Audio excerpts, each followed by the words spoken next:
Welcome to another edition of POS. It's me, and yeah, Bobby will be there soon. Now it's just floating in the air. It looks like a candy bar is floating on her tits. I don't know what that is. I was part of his couch going through her chest. But it's going to be just me and Bobby this week. Bobby's like, maybe we should try to get a guest, even though we had one lined up and didn't have. We had a bunch of plans, but then I had a stressful day, and I'm like, I'd rather just chat with my friend. And I think sometimes less is more. So that being said, as your announcer today, hi, I'm Pat. This is my first confession or whatever it is, and my co-host Bobby. And I think you know who we. If you don't know who we two are, and this is your first time watch, this is a weird first watch. I'm going to say that. That's a weird. Yeah, turn off the episode and watch a better one. You can watch our biggest episode from last week. It's huge. It's got over 4,500 views. It's got huge stars. Frank Mergallo and Dan Brown. You know, the people you don't know. It's got 4,500 views. Usually we get 40 to 60 views. And we got this one because I tried an experiment, and I think I'll start right away with the POS thing. Bobby, who is the piece of shit in this story? So we've been trying to experiment with things. I know we all know that there's people out there who pay for watches. There's people you know that have podcasts that you can listen to or watch, and you're like, wow, I'm not trying to be a dick, but how can 20,000 people listen to this? Or how can they have 30,000 subscribers or even like 5,000? What 1,000 people are watching this? This is boring, or this is not funny. Do they even know 1,000 people? And yes, you can do certain services to pay for things. Sometimes they're just bots. Sometimes they're things that you pay for. Years ago, when this podcast was a whole different thing, and Brandon, who's been a guest on here before, was my co-host. I wouldn't call him a co-host. He was like my weird DJ, and it was just whatever he was. Him and I got asked by this guy named Jay Mayo, and I forget the name. I think it was called Corrupt Audio. They were like this podcast network a couple years ago. And they're like, come be on our podcast network. And I was like, great. He goes, well, I already get you so many more listens. And so we did that. It went from 100 listens a week to like 1,500 listens a week right away. But I saw no comments. No one was interacting, whatever. And there was a way to search it to see, like, because he gave me and it was all people from India. Everyone from India was listening. So we were huge in India. So Brandon and I made a joke about that, but knowing that it's not that, he just paid for some company that just has bots pretend they're listening. So you're not, it's a good aesthetic. It's like, so if an advertiser wants to jump on, you can go, I got 1,000, but you're lying to them. It's like, you know, it's like a whole bait and switch. We can give you all this stuff, but you don't really have the stuff.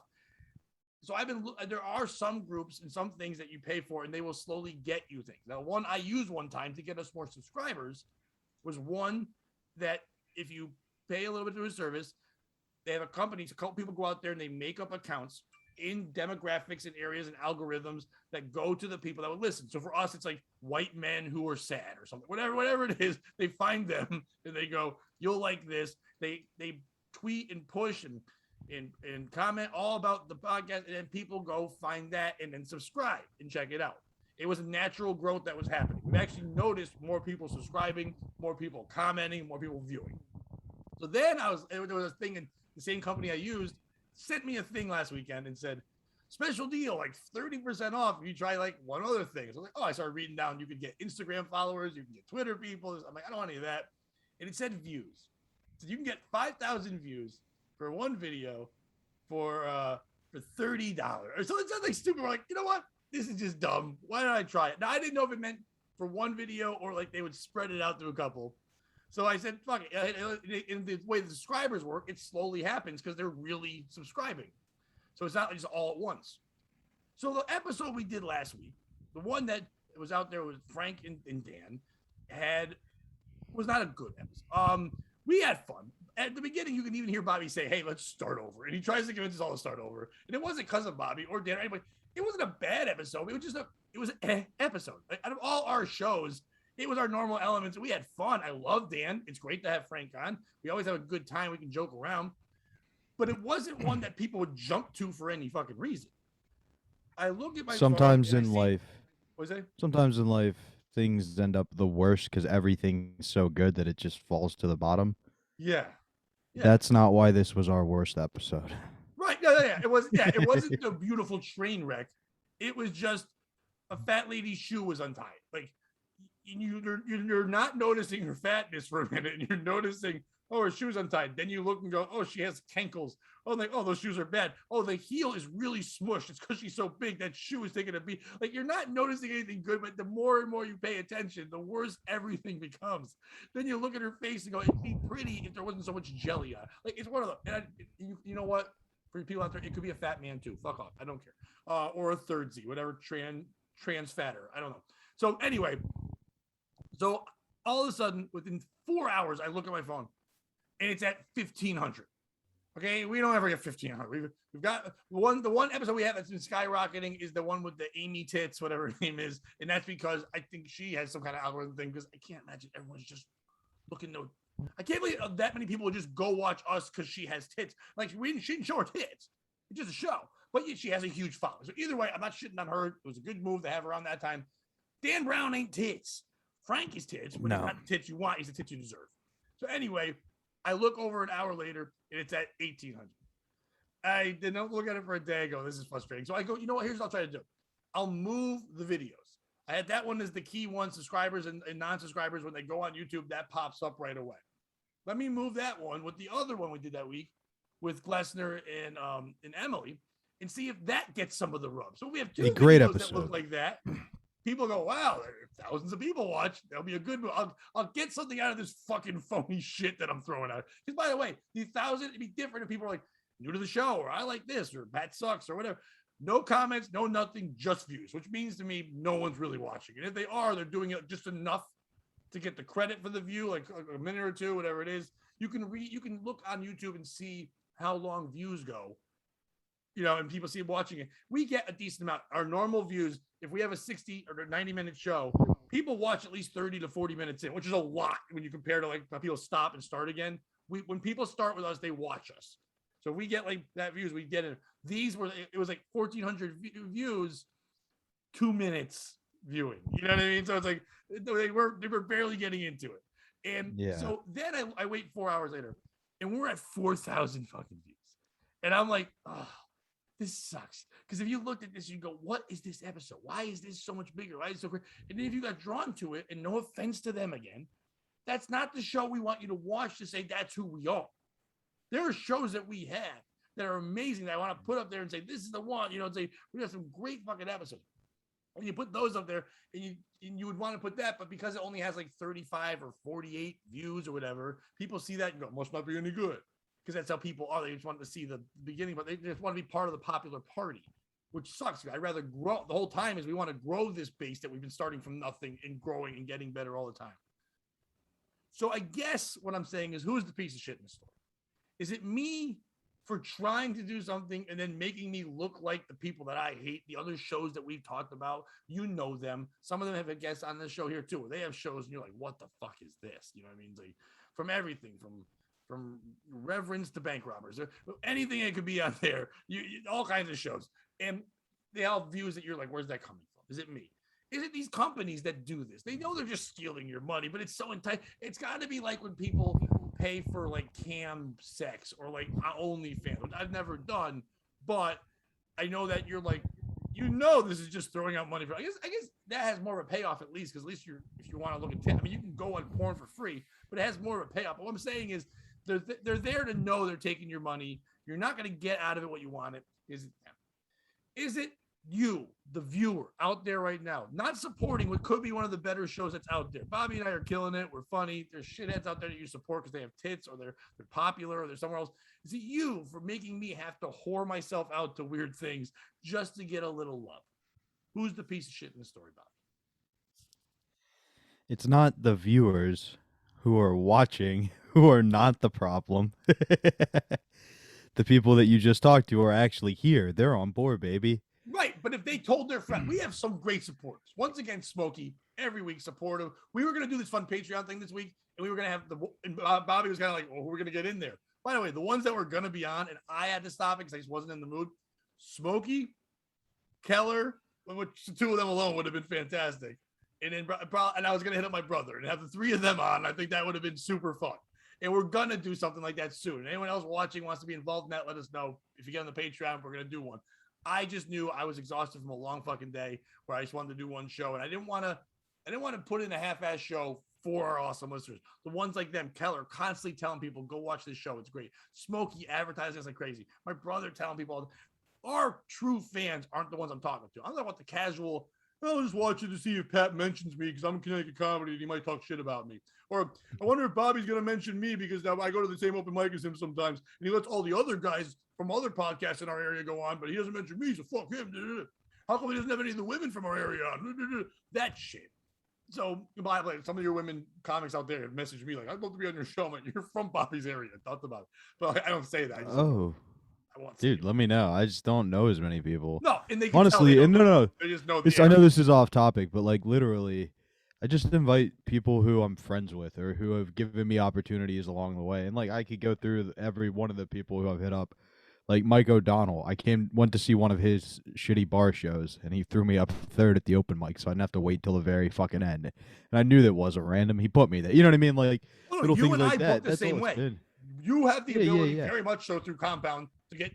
We can get bigger names. You could be that guy who bothers them and puts them on like other shows you got. I mean, I'm not trying to be a dick, but the reason why Chrissy Mayer built an empire is because she has that network from Kumia and Kumia's blessing to say, hey, this person can go on your show. The views go there. She does a great job with the show. So I'm not saying that, but she does that, but she takes advantage. The door gets open for Chrissy, and I give her credit all the world. She keeps that fucking door open on her own. She's built this empire thing, and she works her ass off. But I'm saying she goes that route, which is a great route when you're going to grow. Our show, our personalities don't work with ego.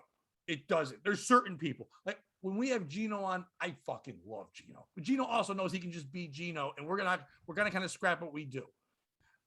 Aaron Burr. We booked Gino knowing that. I love Aaron, but this show would not service Aaron in any fucking way. And of course he would do it. He's done my show for me before. He would do it because he's a good dude if he had time. When Landau did it, people that would draw, but it doesn't help them, and I don't want to take advantage of them. And those viewers, we'll get into that mindset earlier, or we'll get into that mindset with a story later. Right. But yeah, it's that idea of like even helping them, like they're helping us. There's no reciprocating there. You know what I mean? It's just them coming on and dancing for us so we could get a couple of views, and like I respect those guys. And Chrissy's different because Chrissy has her own whole conspiracy side of things, like that whole audience that maybe like Landau fans who are strict Crowder people or strict Kumia people don't know. You know what I mean? Right. She brings something to the table that we don't because of the network she's built, which was brilliant. Like she's very good at that. So it's not the people who are viewing. It's not even the casual viewers because you know what? They're giving us a shot. Well, so I appreciate it. I want to just go off your Chrissy thing for 1 second. The difference between them two is this. A Landau crowd is never like when I had him on when I had the other podcast, I had tons of views. No one stayed. They were not there to enjoy his show. They were there to see Dave. They would follow Dave around to wherever he goes.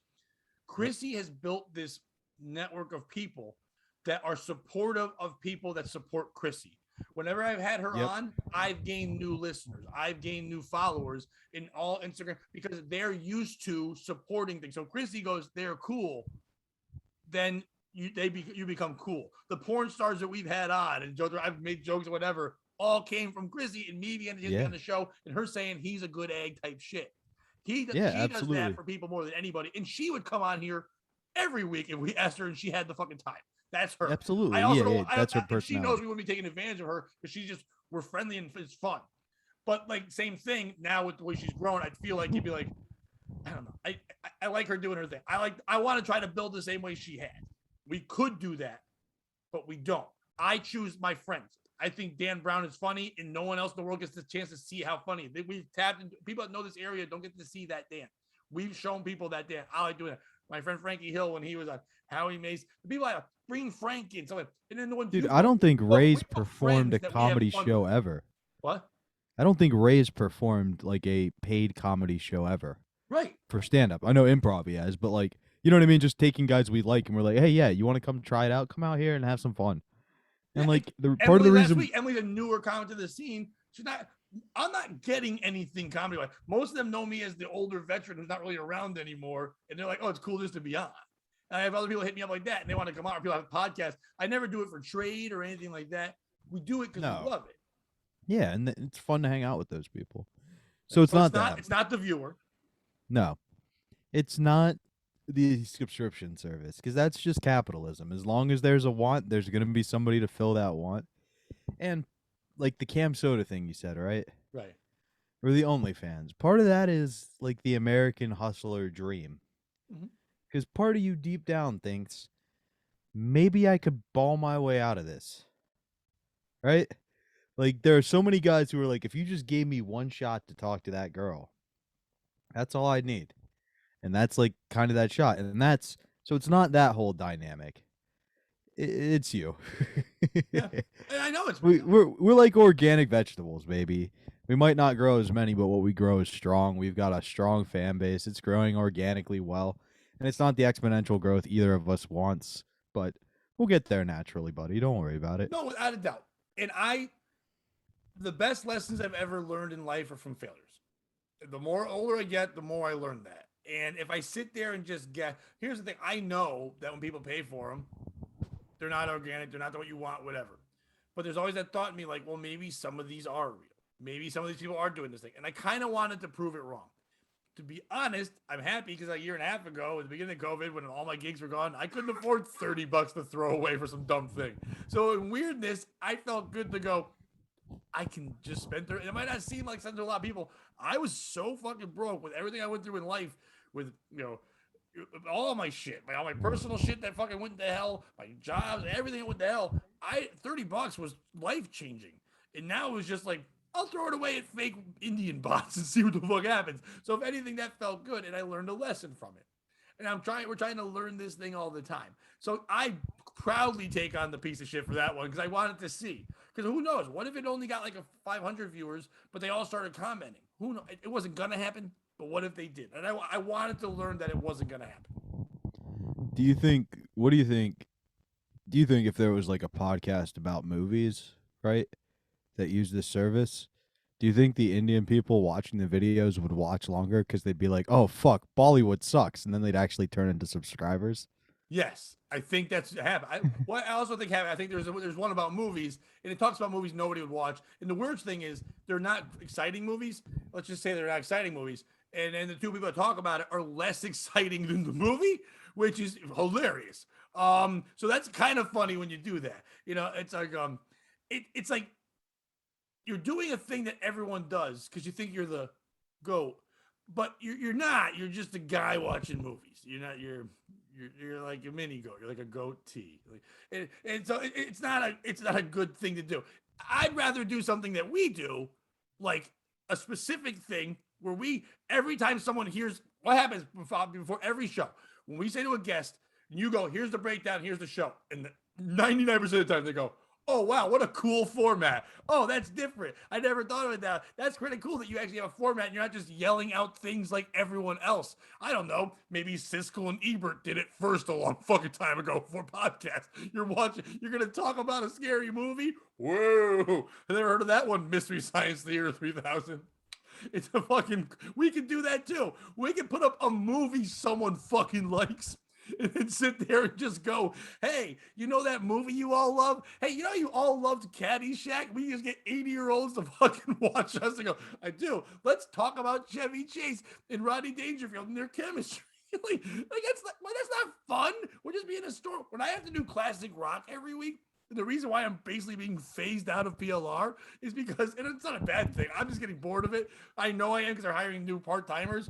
Every week when someone goes on, they give fun facts, which is just, they find it on Songfacts or Wikipedia on their phone, and they say something about Fleetwood Mac.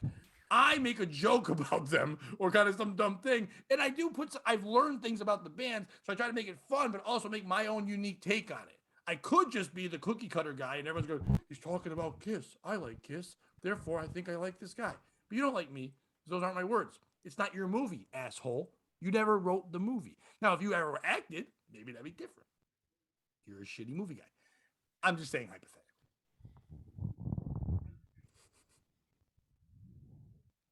Your face. Am I here? Tell us My anything. internet. It's all funky. What'd you say? Am I here? Oh, you're cutting out like crazy right now. I don't know. You cut out like crazy. Yeah, my internet fucking blows. Sorry about that. That's okay. We could do a whole show I didn't about hear. internet sucking. No, it's okay. I didn't hear any No, of the that's better podcasts you than were referencing. movies. But I didn't hear anything you were referencing there, so I did not sign off on any of it while I was You frozen. brought it up. That was just maybe. You I'm not threw sure what the you're talking about. softball. I'm not sure what you're talking about. What a shitty Anyway, code. What a what shitty else you want to talk about today, Not Pat? at my dad ball. People who What? have openly trashed me. Anyways, Have they openly trashed you? get that another time. But yeah, with another force of. Oh, I didn't know that. Game on, motherfuckers. Well, they were probably missing. You know what's great? When we go on other podcasts, we don't shoehorn POS game into everything. We should. We definitely should. We should go around and be doing it everywhere. Here's what we do. We come on in. Hang on, I can't hear shit. Bobby will just like weasel in a, hey, did you guys read the paper? Like, in the paper today was this crazy story. Who do you think was the wacky guy in that one? But speaking of podcasts, last week on our most watched episode of all time, you had mentioned that you were on a podcast of Michael Gavin Ali's. Have you gotten any feedback? Yeah, everybody said I killed it. Okay. Several people. The phrase "brilliant" and "genius" was thrown around several times. Was it thrown around just for you or for you and Ray? The combination. Everything was kind of recognizing the duo as greatness. My brother, Jake, regular listener, always critiquer, usually supportive, but when he is critiquing and not supportive, it's always spot the fuck on. And as you know, big fan of you. So always it comes from him. He put on Patreon the other day, he goes, he first wrote, it was my birthday that day. He goes, happy birthday, Pat. Dan Brown rules, which he always will say every time Dan's on. He loves Dan. And he goes, off to watch Michael Gavin Ali to determine if Bobby was bringing the funny or the mean. And I just wrote back, I need to check it out too. A couple hours later, he goes, someone owes Bobby an apology. That was brilliant. Ray is a badass. How much of that was, he goes, really? How much of that was scripted and how much was Ray making up? He's like, why the hell did Michael go the whole hour? He's like, which I thought was my favorite question. When I was watching, I'm like, yeah, what? If he didn't like it, why would you go the entire fucking hour of allowing you two to do this fucking routine where he just doesn't, no one shuts it down? Then he's like, Ray and Bobby should get a list of podcasts from Carl and take this show on the fucking road. Just go around to other bad podcasts. Dude, that's brilliant. If you really wanted to be the ultimate Frank, get yourself booked as this group that does that and just go on podcasts that are terrible because their listens will go up because people want to go see you both do it. So they'll be like, I don't want to book them, but we get more subscribers. Yeah, dude, I fucking hate it, but it'd be great. Now I watched it. Yeah. It wasn't for me. No, I get it. I get it. You're not a Kaufman type.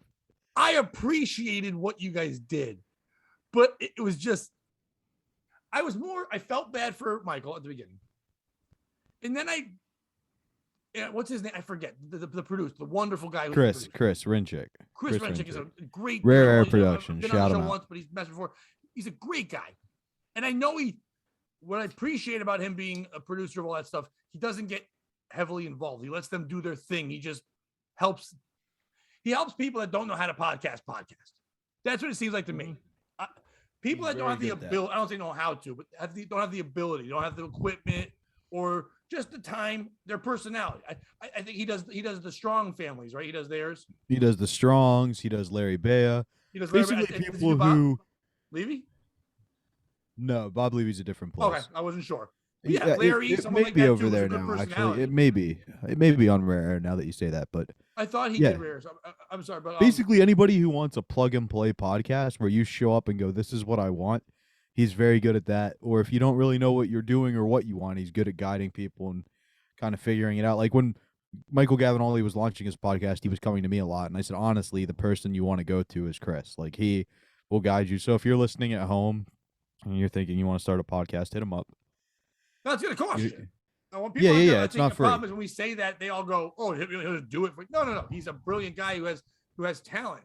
But I think in this episode, he should have not been the producer who sat back. He should have I think, to be honest, I think it would have been fun to see what you could have done with Michael if someone had his back where he could challenge back. He doesn't think of it that way, just in his wonderful autistic nature, or whatever he is. You know what I mean? But I think my issue was, as being someone who's not autistic, right away I'm like, and I said this to you last week on the podcast too.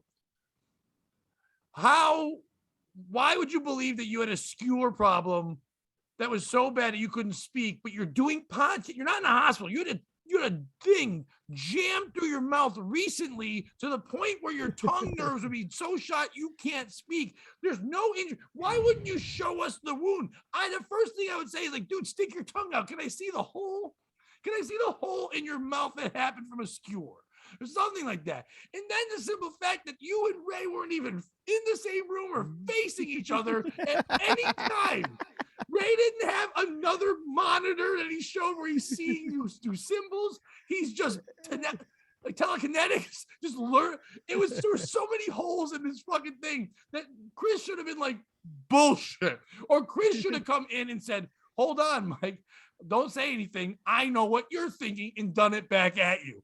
Would have been funnier to me because like my brother said, I think I didn't realize what my issue was with it until my brother said, why did it go the whole hour? 20 minutes of it would have been great. And then maybe you walk away. And if you walk away, and because maybe they'll message you, Chris will be like, hey, man, can we move on to actually having a show? That was real funny. Can we not train wreck the whole thing, whatever it is? And then like you walk away, come back with like an ice cube on your tongue and go, it's feeling better.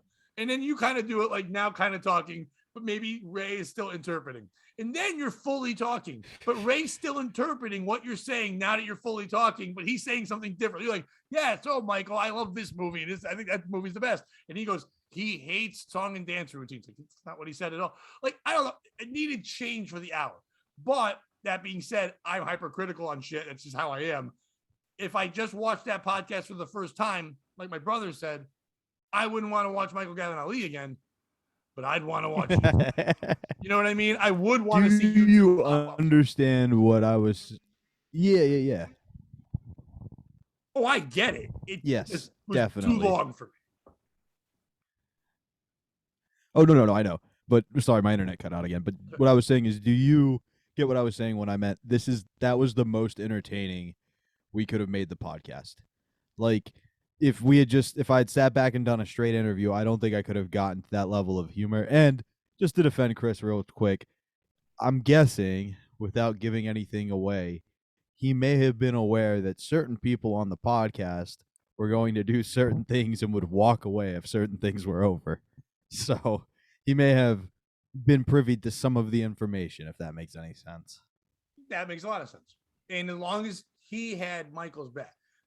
My one issue was that I didn't want it to feel like bullying someone who asked you to come to their house. You know what I mean? Yeah. He did invite you to his show. He is very passionate about this show. Now, you want to see the difference in things. You knew what to do to get people to view. You talked about it everywhere else. I'm sure you talked about it on Compound as well. And people knew that you did this. Michael talked about it. I mean, we segmented it. Okay, so last I checked, well over 100 views. He doesn't really have ones with over 100 views. The episode I was on, 16 views. He has one episode where he did what you did that has 420 views, but the rest have like 30. Right, I looked and see it. It wasn't even, no one watched. He didn't have a guest. It was him. Yeah. So he paid less than I did. He only got 400. Even the fake bots wouldn't watch. They're like, no. Fuck this. Yeah, this is too much. I thought it was MTV. Fuck this. But you're not the piece of shit in it. Your passion was there, that you took advantage of a situation. You were the kid at a boring party that found fun somewhere. The party was boring, so I'm going to make it fun. And some of you might think it's cool what I'm doing. Some of you might think I'm an asshole for doing it, but I'm going to have a good time. But nerds' feelings could have got hurt. And that's what happens sometimes. And as an older dad now, and a person that's a little more peaceful, 25-year-old me, 35-year-old me was on board so much that I would have gotten it. I would have been harsher and meaner. I would have like, oh, you're only saying that. I would have gone hard. Now, as a more gentle, whatever, life has beat me down type thing. I'm like, poor guy. He's just trying to podcast in a world of 2 million podcasts, legitimately 2 million podcasts in the world. He's just trying to get a couple views. He's trying to take advantage. He's like many of the hanger-oners of the compound world. They all get a taste of that fucking good for 2 seconds, and they believe they need to be personality. It's like if every whack packer tried to become a national headline. It's like, and that's what it is. And I think it's great. And I'm not shitting on certain ones. So like I talk about Carolyn and Brian Strong, they do have a message they can get out there. They do have they have an ability. They have a great message. They're good people. It's not the show for me, but there are people out there who that message is for them, a podcast listener that will like that. And if they keep working at it and get good at it, it will be something that one day will draw something. It's a weird thing that their connection is to Compound, which is so different. But at the same time, it's a good thing that it's so different. It's two things to pull from. It's two different things. It's not like the other people that go on that show on Compound and then they have the same exact kind of show, but like a bootleg fucking version of it. And they're just the Dr. Bob. Pay attention to me because we're like this. They're just the Dr. Bob to the Opie and Anthony Dr. Pepper. You know what I mean? Like knockoff, watered down versions. And it's not them even trying to be a knockoff. They're just that's their style. But the reason why I like our podcast format is because, yes, a lot of people that listen to this first met me in their lives through being on Kumia's show. But I don't now do a show where I sit there like I'm Kumia and now have you on as the guest. You know what I mean? We do a different thing because, like, that's just like, oh, I was good on this. And now Ed McMahon is now in the Johnny Carson seat for you older people. Andy Richter is in the Conan seat still for you older people, but not many co-hosts fucking shows anymore. But you know what I'm saying? We have a different format. No, So you can see my personality on one and then go to when Kevin Dombrowski goes on Kumia to like promote himself and have fun. His show is way different than anything that would be on Compound. So it's like you're getting to know the guy and then you move over, you know? Yeah, exactly. Like when Joe Rogan has his friends on. If you love Ari Shaffir on there, it's nothing like Joe Rogan's show. It's like, no, exactly. You love Ari, so you go there. That kind of thing. That's why I like the Strongs are doing that. But some people do that kind of thing. In a sense, how Larry does it. And I don't mean, but Larry has, or he's the host, and then he has guests on. And I think that's Larry's strength. Larry's a great, funny personality, but maybe there should be like a straight man co-host to Larry's thing. This is Analyzing Podcasts with 25 viewers featuring Bobby and Pat. Yeah. So sometimes I do that. I already knew right away no one's going to listen, so I'm going to deep dive, motherfucker. You can't say, hey, what's going to happen is people are going to go, ooh, what are you doing? You just made fun of people for doing movies. There's already people that shit on podcasts. I'm not shitting on podcasts. I'm giving advice on podcasts from a guy who's not that good at podcasting. But I've been doing it a while. I do radio, and it's just my opinion. That's what I'm not saying. Take my advice. I'm not saying things are good or bad. Listen, you and I just shit on people doing movie podcasts. They get sponsors. They get commercials. It's like a hack comic. Hacks kill, and it's not. I know it has a bad word to it. I'm not saying they're hacks, but I understand why sometimes it's easier to just go in the cookie cutter format than try something completely different. Because the cookie cutter, someone can just go, oh, I like this thing because it's like this thing. Like every time a TV show comes out, like when I told you, I think a couple weeks ago, that this girl, I went and hung out with her and she made me watch that show New Girl. And I'm like, oh my God, this is awful. I'm like, it's just like Friends. She goes, yeah, it's just like Friends, but newer. And I'm like, yeah, okay, I get it now. If you liked Friends, then you want things like Friends, but different because you're used to that format. When Seinfeld did a show about nothing, and then everyone else did a show about nothing, and there was no more shows about a pizza place or whatever, and nothing had a theme anymore. You didn't have to have a job, be a garbage man in your job. You could just be a guy. The world did that because you like things like that.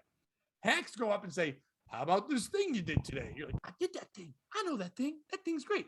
But I go up and go, how about this very specific thing that only I think about and you don't? And they're like, some of us are on board, and some are like, oh, it's going to take me a lot to process this. I've had a tough day. I get both. I'd rather do the one where I feel more genuine. That's just me. But I'm also a bit of a whore, so I kind of jealous of the other people. Makes sense. But not jealous enough to become a whore. No, I get that. True. There was an instant where we thought it might be, like, I was concerned it might be bullying because my roommate watched the episode and was like, it reminded him of this incident in college where we had two kids who would play Yu-Gi-Oh in the study room every day. And so, like, we would be like, don't play Yu-Gi-Oh in the study room. They kept playing Yu-Gi-Oh in the study room, so I took their cards and hid one in each book, like one card in each book. And they had a bit of a meltdown. Yeah, because they're looking in the couch. They're fucking searching all over. It's one card. You didn't take all the card. You took one fucking card. Oh, no. Like, we had, like, a whole libraries full of books. So I took their deck and would go to the first book and put one card somewhere in the book. Oh, my God. Then I'd go to the second book and put another card somewhere in the book. And at one point, it's like, yes, that is considered technically bullying. On the other hand, if you want to be treated like an equal, you know what I mean? Like, that's kind of like, you can't be playing Yu-Gi-Oh in the study room. It's against the rules. You know what I mean? So, like, yes, I feel bad. Would not do that incident again. Would I do this one again? Yes, because I feel like we weren't really abusing this guy, if that makes any sense. Like, we were trying to make what he wanted to do. Since he is on the spectrum, it's a little bit. If you came on my show and did it to me, I would catch on quick. I could battle back. I could do whatever. Did he even really know what was going on? I know he was frustrated. It's kind of like when you put a collar on a dog. You know what I mean? Like, they can't get the collar off. They know it's annoying, but they don't know what the fuck's going on. To this that analogy day, insulted him. I'm sorry. I didn't mean that. He's not a dog that has a collar. I'm just, unless he's not autistic and I'm wrong. I don't know. There's something there. To this day, he keeps bickering with Michael Gavin or with Ray online, yelling at him for being a bad interpreter and sucking at his job. So I don't know if he. What did you tell him? He didn't say the right thing. Me? Yeah, that was the whole podcast. The interpretation was wrong. Because that was the whole podcast. I would go right, and then but you also were smiling and laughing when you were doing that. Like, you weren't really upset. If you were really upset, you would have muted Ray. Well, I mean, that's my only communication. That's why the Chris part again comes back to me, where it's like, dude, can we get Chris on and talk about this? There is. We could, yeah. There is one point at the end where to talk about all the podcasts he runs and which ones he turns down. What? There was one point where, like, Gavin is giving literally the cut sign to try to mute Ray, and Chris just completely ignored him and let Ray finish his whole point. He probably thought he was just trying to itch his shoulder and couldn't reach. But it was just, it was weird. But you got the guy some views. They enjoyed it. It's fun, whatever. Okay. Did you do any comedy last weekend? Yeah, I did. How were your shows? Saturday was decent. It was Fire Hall. It's that one that I bombed at and then did real well at. Okay. And they were getting their food when I was up, but like they enjoyed it. I got a loud ovation when I got off. I did what I could in that room. You know what I mean? They're not there to see me. And then Sunday was the baseball stadium with comedians of the compound. I saw the pictures. Really that was pretty dope. Good. That's weird, right? I mean, yeah, it was pretty sick. Yeah, but there's like a disconnect a little bit, right? Yeah, no. Yeah, although it was small enough that the sound guys knew what they were doing. Like, we weren't using the system PAs. We were using actual speakers. Right.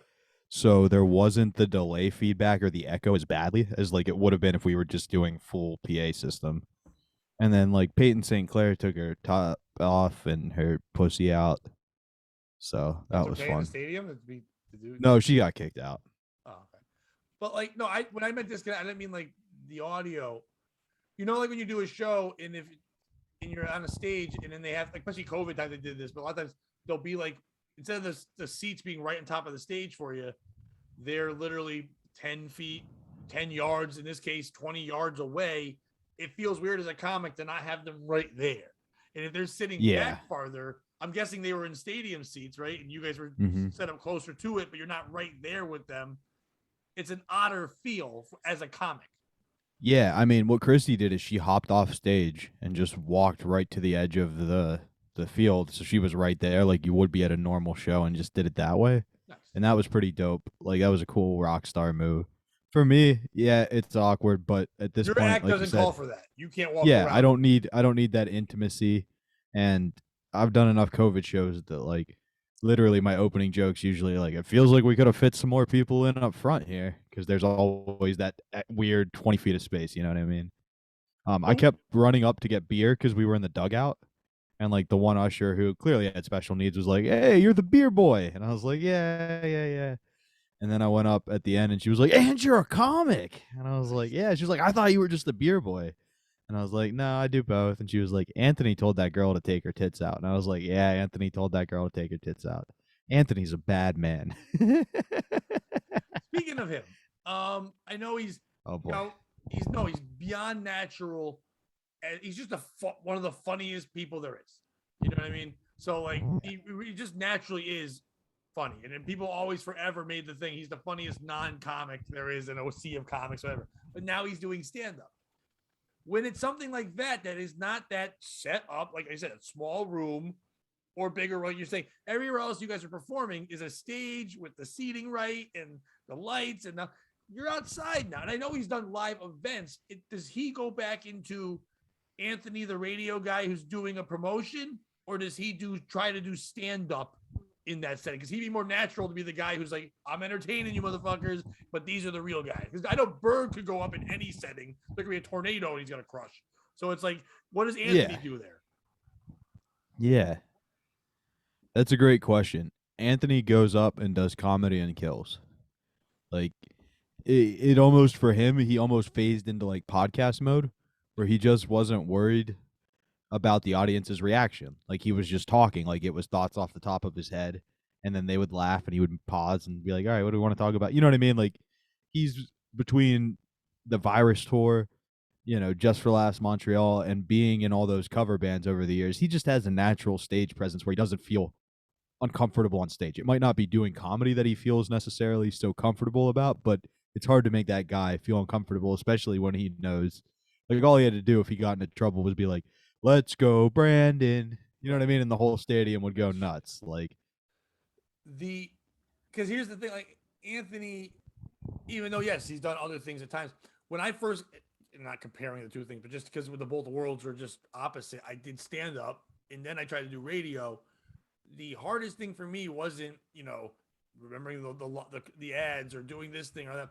It was the not having the instant gratification or at least instant reaction. I'm so used to I say thing, boom. I know you're digging it. I hear your groan, I hear your laugh, I hear your sorrow, I get your joys, your highs and lows are all there.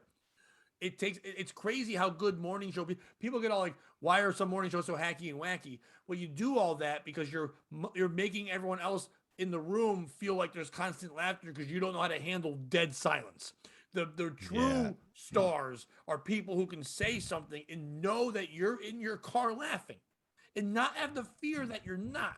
The best morning show people can say something out loud by themselves and you can hear them laughing because they're making themselves laugh not only about what they said but knowing they're laughing with you and you're not there. You're with something like exactly. Kumia, you're 4 states away laughing at a thing he said, and he has no idea you're laughing, and you have no idea that he's reacting to your laughing, but you feel like you're right there. And that can be hard sometimes to now go back on stage, and then you're like, whoa, because it almost throws you off because Yeah, you're not used to that laugh. I know you guys have some people in the audience and sometimes, but it's like 4 or 5 people. You have a booth, you have people laughing sometimes, but there's a difference between a comedy crowd's laugh and the people that are part of a show and production's laugh. So I was wondering if that kind of threw him off too, but I'm sure he's such a pro, it doesn't fucking matter. no, I mean, I haven't noticed that yet.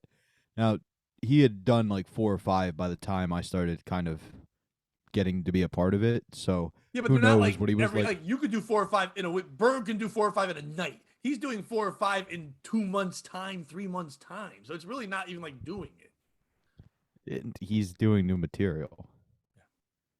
every He's time, though. writing. No, no, no. I mean, like he's evolving it into a set. Like Oh, so he's he's actually really trying. building a set. Yeah, I That's mean, I awesome. don't No, think I he's. love that because he doesn't need Yeah, to because yeah. he's that funny that he could be Letterman News of the Day on stage and fucking crush. I mean, like I haven't seen him be sitting in the back with a notebook, being like, "Hey, hey, Berg, what do you think if I said this instead of this or anything yet?" But he's got a note. You know what I mean? Like, and he's working on putting the order together. he tweaks things here and there, and you could tell he's tweaking it based on where the laughter is. I mean, he started out killing, and now he's becoming like a real killer. Nice.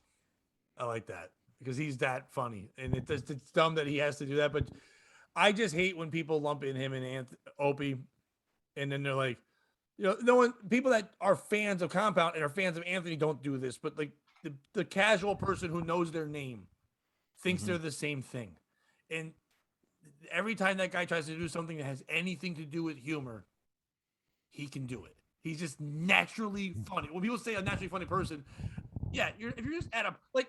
There was a girl on Tinder the other. Here's the thing I get on Tinder now. People see I don't have many pictures of myself, so most of them I have me on a stage. I hate the fact that I have to put those up there, but I don't have any pictures of me, so I'm holding a mic and doing whatever. So 90% of the people that match with me, first question, you really do stand up? Second question is, really? You do stand up? And then a minute later they go, I just searched you. Yeah, you really do stand up. You have albums. I'm like, yeah, I know. Hi. I do stand up. What do you do? Like, I don't want to talk about this. I'll talk about it. That's fine, but whatever. There was a girl the other day who just messaged me saying, I go to shows all the time and all this. And she goes, and I'm hilarious. I'm a hairdresser, and all my clients love the fact that they'll be mad if I'm not single anymore because all my crazy dating stories crack them up. I'm like the funniest. And I'm like, and I responded with, I can make more people laugh if I had shears to their neck. And she's like, what? I'm like, you're literally holding a weapon to their head and they're going to laugh because you could fuck you don't hurt them. You could fuck their day up and they can't fix a haircut. I don't get to hold weapon. I just tell the joke. And then she goes, but I'm pretty funny. I go, well, I don't have any hair. I guess I'll never hear the jokes. And then, and then she was like, so who have you opened for? And then asking me like the name drop thing. And I'm like, and I wrote back, who have you dated? She's like, well, I go, if we're gonna name dudes we've opened for, and she kind of wrote ha, and then I didn't respond anymore, and no more conversation. Jesus. The second you're just gonna ask me about the one thing, it really felt like when a girl's like, I'm up here. That's what comedy is with me when I talk to girls. It really is. I'm up here. I'm not just tits. I'm a person. Can we talk? I want to get to know you. I don't want to, because other relationships I've had in the past started them knowing me as a comic. And then, like, when that wears away, they go, oh, you're this person that's not exactly like that. I'm like, yeah, I'm a person who happens to do one dumb thing sometimes. And now I'm not even really doing it. So like, oh, you used to be a comic? Well, no, I'm still a comic, but I've had to make life choices. I'm not psyched with them sometimes, but I'm happier to have lights on. I'm happy to eat for the first time in a while, your internet's bad and mine's good. That's fucking huge for me. Yeah, I get that. I can pay for shit. And I got older. And if I had to never do stand-up again, I'll say this out loud. And I can say this with 100% confidence. I did a lot. I did a lot of things in stand-up in 14 years, from like not knowing what to do to like writing a book about it, performing in casinos, for work, meeting famous people, to getting on Kumi. That was a huge, to get to shoot a fucking pilot for Compound. Yeah, it didn't work out, but because it didn't work out, you and I got to meet. And now this is my outlet and I love doing it. There's so many things I've gotten to do because of comedy. And if I never did it again, my obituary is pretty fucking cool. And that's what I'm happy with. You know what I mean? So to me, that's a great thing. But I don't want to talk about it all the time. I still want to be me, the guy who's also. You ever see the show Life on Mars? Is there Life on Mars? There's a show called Life on Mars. There's a British and American version. I've never seen it. It's about this cop who gets into a car accident and goes into a coma and goes back to the 60s, and he's a detective in the 60s. And in the English version, he like wakes up and saves the day in 2000, or in the American version, he like wakes up and saves the day. But in the English version, he wakes up in like present day, right? And he gets a message from his cop friends in 1961 that they need his help and they're all going to die. So he jumps off a building to go back into a coma to save his friends because he can't give up that life. That's how I feel about comedy. And by the way, anyone who's ever done comedy hears that and they go, that's just sad. Like, nah. No, they're like, I get it. I get it. Yeah. So, speaking of comedy, and I asked you about your comedy show last week, I had I'm not going weird. It was a fun opportunity. A buddy of mine, Steve Nagel, he's the producer for a morning show in Western Massachusetts called Baxter O'Brien. It's the biggest morning show in that area of Western and in Connecticut. It's a huge. Talk about a name drop. I've known Steve since I started doing comedy. He's a comic too. He's And been on this podcast, right? Yeah, we had Steve on before. Yeah. Steve's great. I've known him forever. He's a wonderful guy. Funny dude too, and kills it. He's the kind of guy that the two older guys, Bax and O'Brien, they're a staple in that area. They've been doing it for 30 years, but nobody, I don't care if you're a brand new listener or someone who listened from the very beginning, nobody argues that show isn't 100% better when Steve is the third mic. To the point where like they're all waiting for those two to leave, where Steve is there. Steve's that funny and adds an element where people are like, he's their favorite guy. He's not just a sometimes kick-in guy. He's Norton. He's the Earl David Reed of that show. I would say he's the It's Norton. the same thing with him down here. To the point where like, hey, if we push one of them out of the way, and people say that, if we push them one out of the way, it'd be great with these other two, not having that third one. You know what I mean? So he also puts, because he's out in that area, and in fact he's also like a radio personality, and he's a wedding DJ and stuff like that, make money. He gets a lot of things offered to him, like comedy shows, fundraisers, because he's a local celebrity, like big time. Like when they need to like raise money to do one of those local celebrity, like the mayor will be bartending somewhere, and then Steve will be bartending. Like, he's like that guy. Like everyone's excited to go see him and do shit. So he gets offered a lot of those shows. And about a year and a half ago, right about a month or two before COVID, he had a show. He was doing a fundraiser for this group. I forget their name. They're really good people, but they are veterans and families of veterans who are also motorcycle riders. So it's a great audience type person, not like biker gang or not like just hey, vets. Did Vietnam not leave you crippled? Join our motorcycle ride gang. a bike. If not, get in the sidecar. You know, you're fine. But some of them aren't in that group, but they're people that support their thing, and their cause is to help out many people in that area and stuff like that. And they did a show about a year and a half ago, and I had Metal Pete come with me. It was me, him, and Steve. I headlined it, and Pete was just starting to. Pete's killing it now. He's actually doing a lot of things in New York. Hopefully, you guys run it. He's doing stand up in New York all the time now. Steve, he passed there, and Pete's starting to do some really good shit.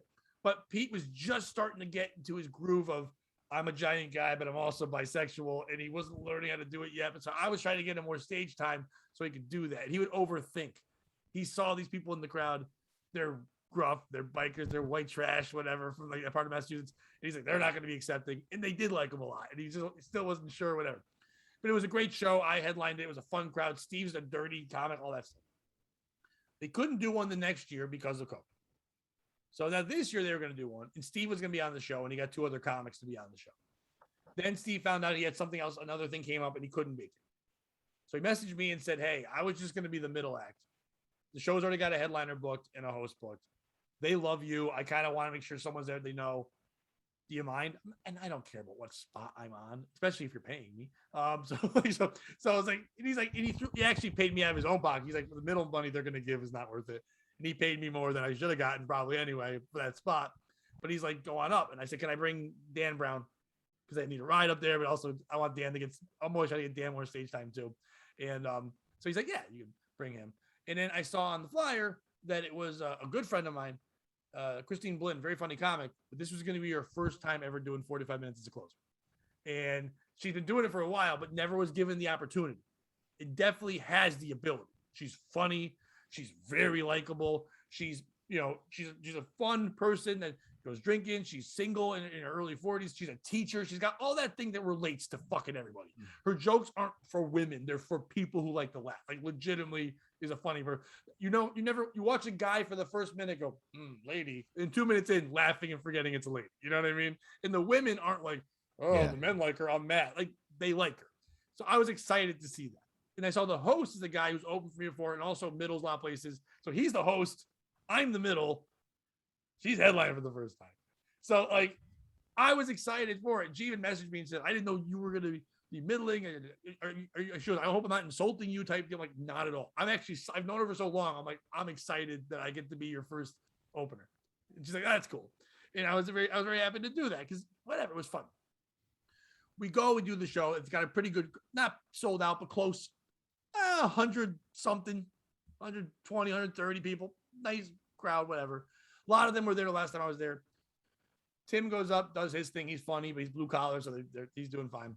Dan goes up and does Dan Brown stuff. Some people get it. Some people are like, oh, that's fine. But I love Dan. The whole ride back, Dan's like, I don't know.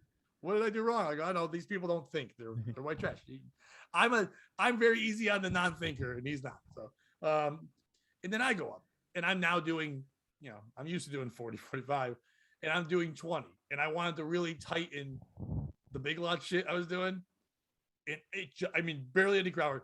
It just fucking murdered. Like, it murdered. Like, I went up and just like everything was like ovations and hits, whatever. And I see her in the corner getting ready to go up, and she's smiling. She's not mad. She's like, whatever. And then I give her credit. For the first couple of minutes, it was kind of like a, hey, how are you? Trying to like let the room settle again. Did great. Did awesome. That's awesome. And it was cooler. Someone like that, usually they blow their load at the beginning, and then like you realize they don't know how to build the set yet. And I kind of like I talked to her later on saying how I would have moved the set around with more. She does this more, but her strength was the end. Like the last 25 minutes, the laughs grew harder where she left on this thing where nobody leaving that show was like she shouldn't have had. And I thought that was awesome. Now, what happened was a lot of people were there from the time before, and they're all coming to me going, holy shit, you have a whole different act than you were here a year and a half ago, and you have 20 more minutes. I go, yeah. They're like, you really worked there? That's a big question. Is that real? Is that fucking real? Yeah. Like, yeah. This white trash woman, probably in her 40s, some frumpy bitch, walks up to me and goes, hey, I'm a comic too. And I hate that. But I just go, oh, where do you perform?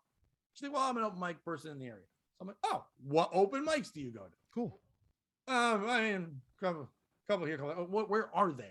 I'm not around all the time. She goes, are you from this area? I said, well, I'm not from this area.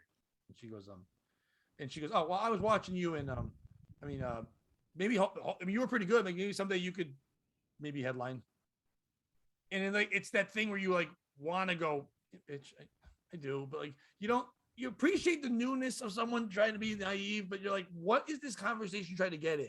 You just told me you're brand new. You just watched, even if I'm the middle actor or the host, you just watched me do a paid spot. But the first thing you're going to do is try to tell me, like encourage me or tell me things I can do. But I'm not trying to get upset. And it didn't have a complimentary vibe to it. It wasn't like, hey, no, you're really good. I think you could have been. It was like that. It wasn't okay, like because it didn't start with hilarious, great job, whatever. I got it's kind of like I'm a comic and I'm going to speak comedy talk to you. Like, you know. Got you. So, I got you. Yeah. Like we're equals. Yeah. No. We're not even equals. I'm going to bring you under the learning tree. That's kind of how I got the feeling. Like she's going to. Okay. I'm going to pull up a stool and learn from the master. So I'm like, yeah. I go, actually, I think you heard them when they brought me up that I headlined the last one of these. That's how they brought me up. Because I even said that. I said, because they're like, you want credits? I'm like, no. And the guy goes, just say he closed the last one. Y'all remember him from that. And when he's, and I look, and Steve, and you've seen him here, Steve and I look similar, except Steve's a much bigger guy. So I even went up there and said, you ever wonder what Steve would look like thin and handsome? And like the whole crowd laughs at this inside joke that people wouldn't have normally gotten, but they all know Steve. They all know me from it. It was easy because I didn't have to do anything at the beginning of my set to do that. When I do 20 minutes or more, you still want to do a couple minutes of, like that weird, like when you're dating someone, you're like, you don't just shove your dick in their mouth. You say nice things. You let them get to know who you are, and then hopefully you get a smooch. You know what I mean? The people that are aggressive at the beginning, it becomes too much, and they don't get the personality. If I just come out me without giving you the couple, here's what the wonderful thing about being a national headline. If you're Chris Rock, you don't need to fucking people know who you are. Yeah, everyone knows who Chris Rock is. They're waiting for him to yell like this. I didn't have to do that because the crowd was like, it's Pat. We know Pat. He has a job now. He's going to complain about his job in Pat style. Like I didn't have to do any extra work. It was just like popping.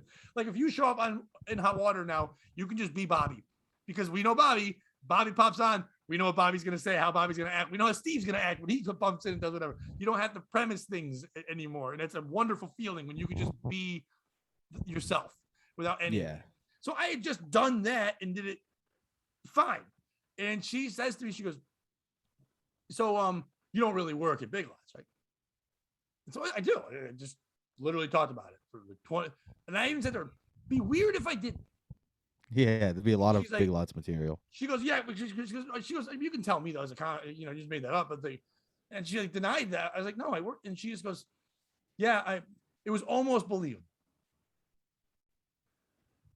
And it was just like, I didn't want to yell at her, but it was just like, I don't understand what the conversation's doing. So it's like, I look over where she was sitting, which was close to there. And I looked at my first thing to look at is I've learned this later in life as a person doesn't drink anymore. How many empty beer bottles are there? How many is she hammered? Yeah. I see one empty bottle of water. She ain't drinking. She's just sober and doing this to me, telling me it was almost believable. I go, well, they all seem to believe it pretty well. And she goes, yeah, you did She good. thought it was a magic show. Yeah, she's like, you did good, but I don't know if you could keep that up, for 45 minutes. And as she's saying that, one of the other guys comes over and goes, oh, one of the vet guys. 45 minutes? He did like an hour 20 last time he was here. And none of that was that.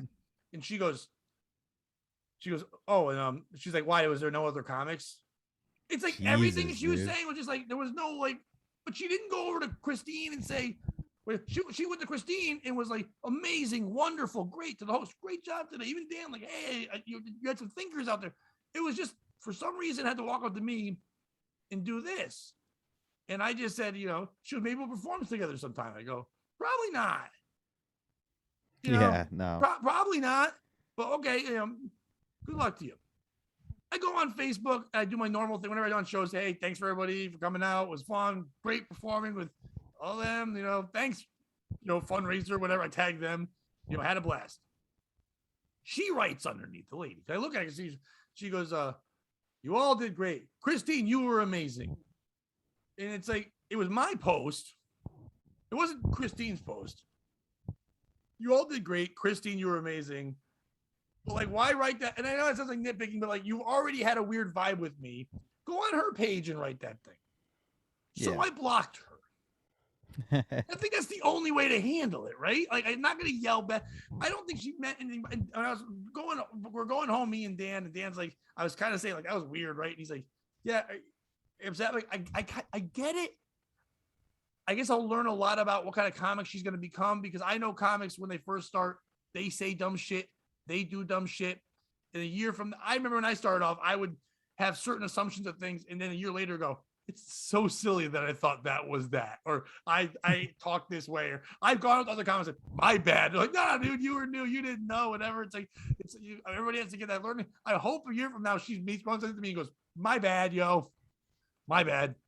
But like, it was just, I don't know, it fucking left a weird taste. It was like, Sometimes you message a comedian from SNL and like, help me get out of this area, and then you're very thankful when he has to delete his Facebook because everything blew up, and you're like, well, thank God that message isn't there anymore. Yeah, so sometimes that happens. Help me. Why do people sometimes out of my chink? You just do that stuff sometimes. It made me nuts. Former guest Brandon Smith. We need to get on here for the sharing part of this. Brandon was on. Brandon, we actually talk about people that gave us a lot of views. We didn't get a ton more views, but we got about 15 more real subscribers when Brandon was on. Because Brandon's in this community. Are you familiar with yeah, and I'm sharing this. Are you familiar? You are, Bobby, I'm pretty sure. Owen Benjamin. Yeah. Right. And you know who he is, and he's got that community of people. He was a comic who's kind of, I don't want to try to insult anything, but a cult member, if you will. A cult leader, kind of. He's a modern day Charlie Manson. Yeah. Yeah, and he's bought land in Idaho. I don't know if you know that. Have to wear Air Force Ones. Yeah, but he bought land in Idaho. Yeah. He's building a compound there, and one of his followers is Brandon. Brandon is a big time follower. They're all called bears, which I find funny because that's also the name for like large gay men. And I always think it's funny, like maybe get a different animal. It's weird that you're all bears and they all have different bear names, whatever. And Brandon's become that, or Brandon's told me, he's like, yeah, I like sharing the knowledge, because they all feel, everyone in the Owen Benjamin circle feels like that they're all Neo in the Matrix, and they've all pulled back the knowledge, they see the real knowledge. So they all discuss that with each other, no matter what age they are. So Brandon has told me he's had long discussions on the internet with 15-year-old boys about stuff. I'm like, hey man, be careful, Yeah, that's not good. No, I don't care what you're discussing. That's weird. Anyway, Brandon's other thing, by the way, let's go Brandon. Brandon does not stop posting that about himself. The hashtag Let's Go Brandon is now, he feels, is about him. He's very excited about that. I didn't know about it because I'm not white trash. I don't know anything about NASCAR, but my friend Dion, I said, why is Brandon posting this? And he explained to me the whole thing with the NASCAR and Joe Biden and all that shit.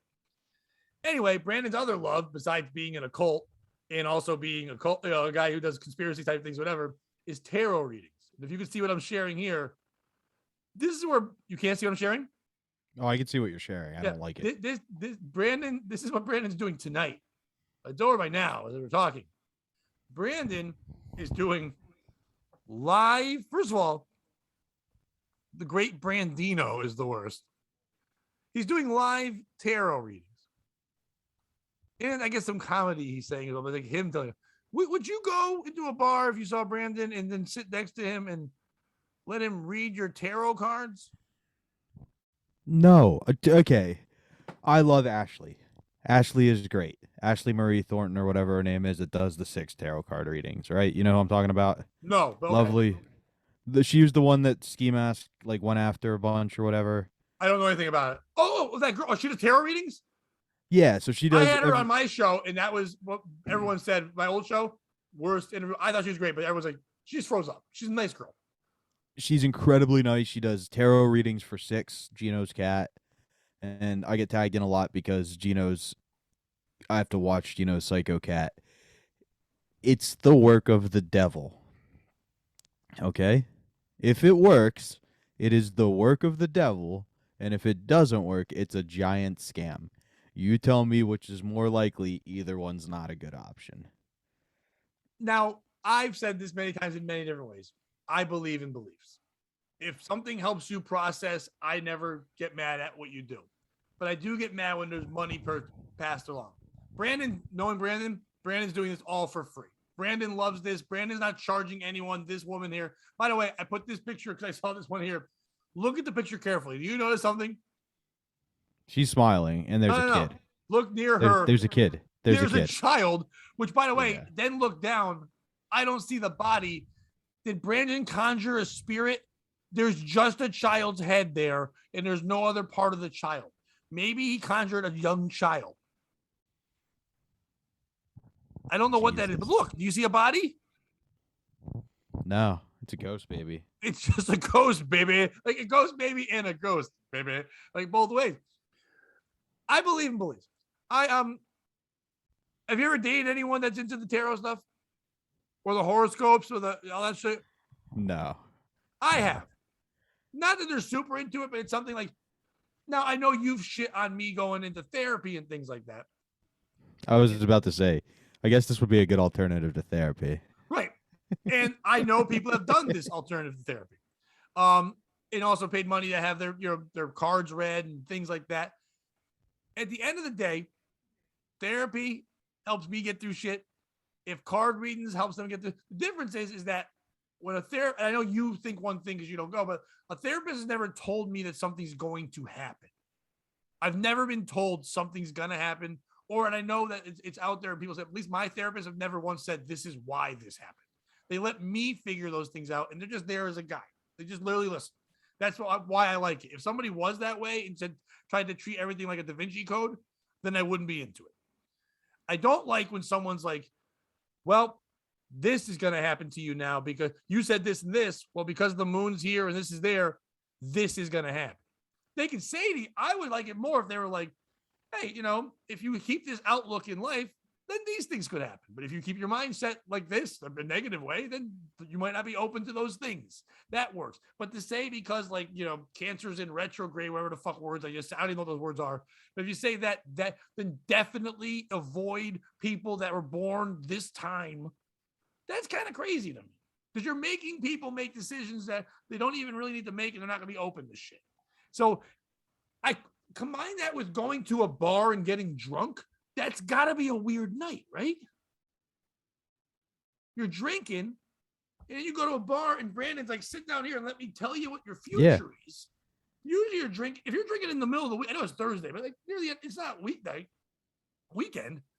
You're probably kind of sad. You have schoolwork the next day. You're like, and now you're being told your future, how you're probably not going to find love and you're drunk, or you're going to find love. So you just go to the nasty thing in the corner because Brandon told you to, because the card said so. I don't know about the combo. I get comedy. You go to a comedy show to open mic and there's a drunk and he's saying terrible, unfunny things. And you're going, man, I thought I was bad at what I do. This guy's making me feel good. And then you go home feeling better. I get that. Would you? Have you Well, ever I don't had know your if you cards know read? this. No, it's either the work of the devil or bullshit. There's no good win outcome. Because But I don't know if Brandon you know wants this, to Pat. come I'm on and actually, read our cards to us. yeah, no. I'll All be right, I sick that also said episode. like, Okay. without talking to you, you should talk everything. I was like, I don't know if you know this, Pat, but I'm actually a bit of a mentalist myself. Are I you know you're ready? mental. No, I'm a mentalist. All right, do it. Think of a number between 1 and 10. Yep. Okay? You Yeah. have your number between 1 and I 10. It got. has to be a whole number, no No, oh no, fractions. I'm All right. not that idiot. Multiply that number by 9. Okay. Multiply by 9. Again. So you have a new 2-digit number now? Oh wait, No, no. just Do once. I have Just to do it once. twice? Just once Oh, okay. I thought you said it twice. No, I did it once. Yeah, we're good. is the. Yeah. The internet fucking sucks here. No, that's right. So So you have a So 2-digit number I now, took that right? number. I multiply by 9. I'm there. Okay. So now you've got a 2-digit number, right? Well, I don't have to, but I do. You do realize that if I Well, had yeah. Okay. one, If which you I didn't didn't. do, Okay. Yeah. Okay. But you have your number, right? so it So wasn't subtract, add the 2 digits together. If you had 1, add a 0. So your one. new I don't number have would be one. 9. So I take the two numbers I Okay. have, add them together. Add Boom. them together, right? Subtract 5. So All add right, them you've got together. So I this. have a single number now. Yeah. Yep. But don't say it out loud. No, and now add 5 or subtract 5. Subtract 5. Okay. All right. So you got your number. Yep. I want you to think of each number for a letter, right? So if you had A, it'd be 1, B, it'd be 2, C would be 3. Hold on, you're making me think a lot, and I had to write that one down. Okay, so go ahead. So A would be 1, B would be 2, C would be 3. Yep. You've got your letter, right? So right now you've got No, that letter. I'm converting my number to my letter. So you've got your letter, right? Yep. Think of a country that starts with that letter. Okay? You got it? Yep. Now think of a color. No, think of an animal. All start with that letter? No. Think of an animal that starts with the next letter. In what? Okay? And now The next letter in what? The country? So if you had C, it would be D. Hold on, the internet's picking up.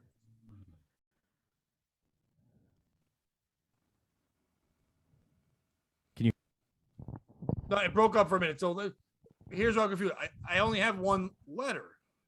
Yeah, right. So you have that letter, whatever the next letter in the alphabet is. So if you had A, it's B. B is C. C is D. Right. So my number has to match a letter. Right. So then you would go to the next letter in the alphabet. So if you had A, your new letter is B. So you take a country with the first letter. My number is my letter, and now I'm just going to move on. The next letter in the alphabet, just the next letter. Okay. And I'm doing animal for that? Yep. And whatever color that animal is. And I'm going to write down your prediction. And this took way too long because this internet fucking sucks. Wait, so now the color has to be the next letter or just whatever? Whatever color the animal you picked is. So not with the letter, just whatever color it is. Whatever color the animal is naturally. You are making this quite difficult in addition to the internet. I ask questions. How dare you? I ask questions. You're not supposed to. It's a mentalism trick. All right. You ready? I wrote down your prediction. Yep. What do you have? No, you got to tell me what I have. No. You say it first because I wrote it down. Well, I want your hands up. Your head disappeared in your tits. That was the best part. You went up. You had no head. All right. My answer. So you need my country, my animal, my color? Yep. Denmark elephant gray. And I wrote gray. I can't see the phone. Dutch elephant. Dutch as in from Denmark. What? Not Dutch. What do you call something from Denmark? Isn't that Danish? Holland is Denmark, right? Holland is the Dutch. Oh, never mind. I meant Denmark. I'm still counting as a win. I thought that was Dutch. You meant it. Something got confused with the internet. Mind reading. Yeah. Dutch isn't a country. I wrote it down wrong. That's on me. Dutch. You wrote down Dutch, which is a movie with Al Bundy. Yeah, I think I nailed it. So, point being, mentalism's not real. Yeah, I didn't believe in it. Yeah, you're welcome. Debunking one things one at a time. That wasn't even mentalism. I just had to do a fucking quiz. No, I read your mind. I'm pretty much Patrick Jane from The Mentalist. You're welcome. I'm pretty sure you just saw the glare off my glasses. I'm kidding. That's not what it was. That'd be hilarious. That would be good. These nuts. That's what it is. It's pretty easy to simple and figure it out. But if you what we should see, you should have done that to Michael Gavin Ali. No, That that's would too simple. one time that would take the whole episode. It'd be so amazing. I'm gonna do that to Brandon when he comes on to try to read our tarot cards. Are we gonna have him on to read a tarot card? He can try. I mean, he's not allowed to read mine. I'll leave the podcast. All right, okay. And we did the mentalist. Well, for a second, let's get back to what I was trying to do. Who's the piece of shit in my comedy show story? Is it me or is it her? There's really no other one.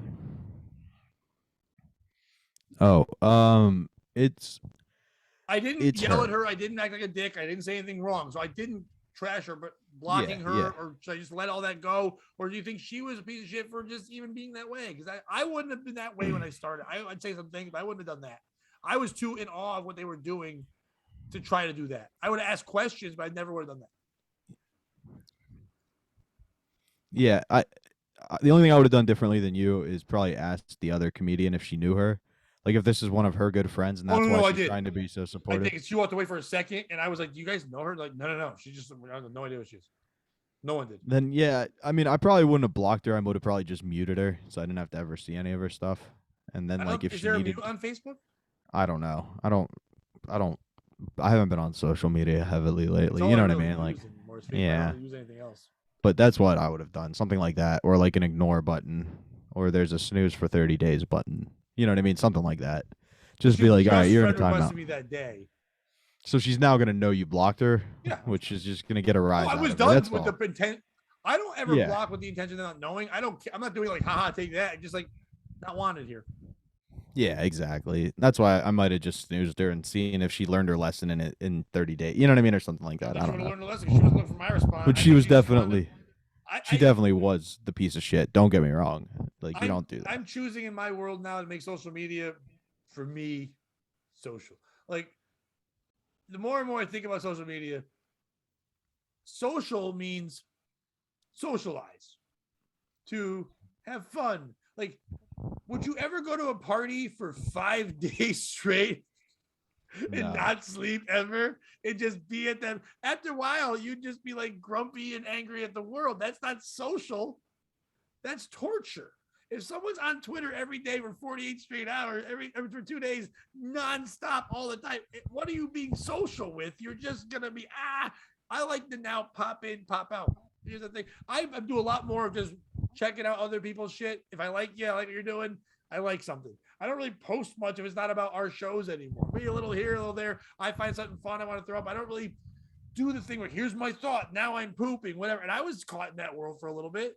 We're all doing that shit. I was talking to somebody today, and I'm like, it's really now that I'm in the dating scene again, which I'm weird to be in, but I miss getting to know people.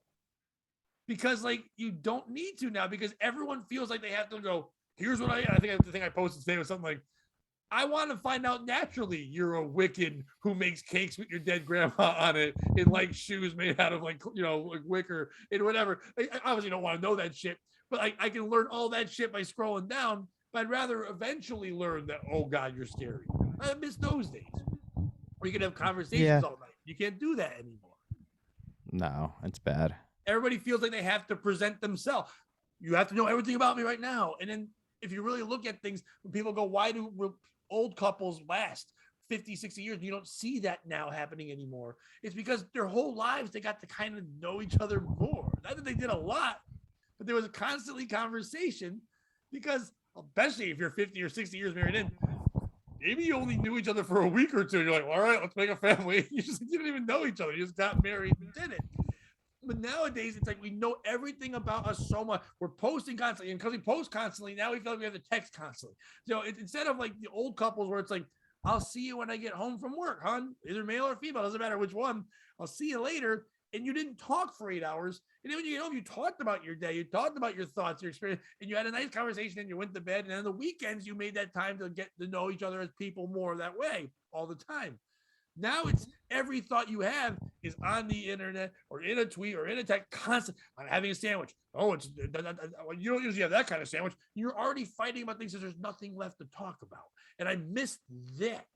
This lady Could have just sat back and just chilled and watched a comedy show. And then like a week later, been like, hey, I saw your show last week and I saw that you posted this thing.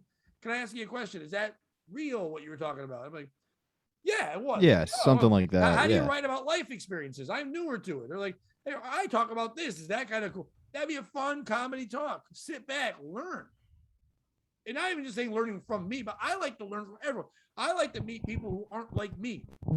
I hate when people like on Tinder like, you better like walks or you better like this thing or no drama. When every one of them has drama. You wouldn't yell no drama unless you're fucking dramatic. Like, why would who just yells no drama? But it's like not racist. You're racist.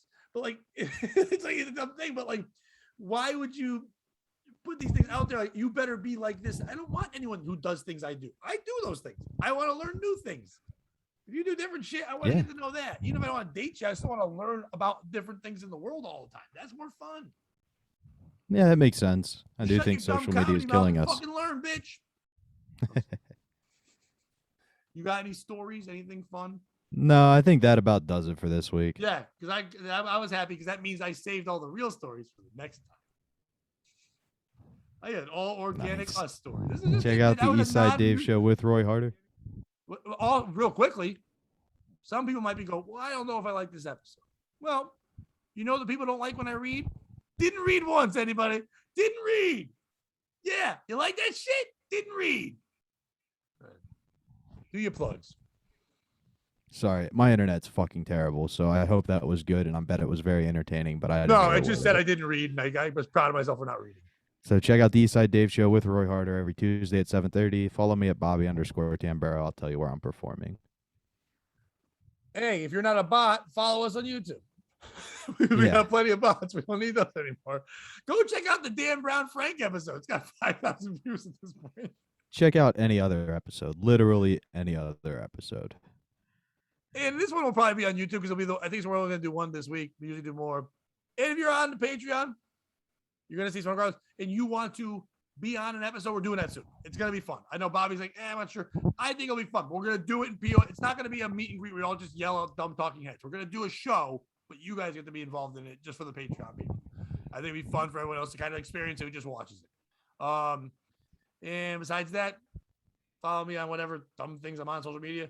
And, you can always say hi to me. I probably won't respond, but you could. And remember, don't be a piece of shit.